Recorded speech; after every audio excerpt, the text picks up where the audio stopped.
When the Department of Justice confirmed that Bong Revilla and Jinggoy Estrada are once again facing plunder complaints over flood control projects, this did not shock the public.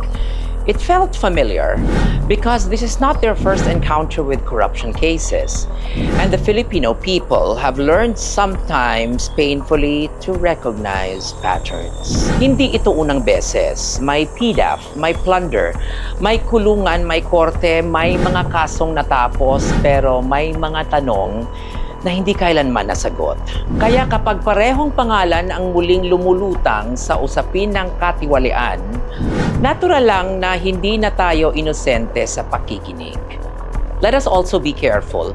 Let them not be the fall guy of a promise, a convenient display that the so-called big fish are finally being accosted. We all know the buck does not end there. Flood control corruption is not a one-name or two-name problem. It is systemic, it is layered, and it does not survive without protection. Hindi pwedeng hanggang dito na lang.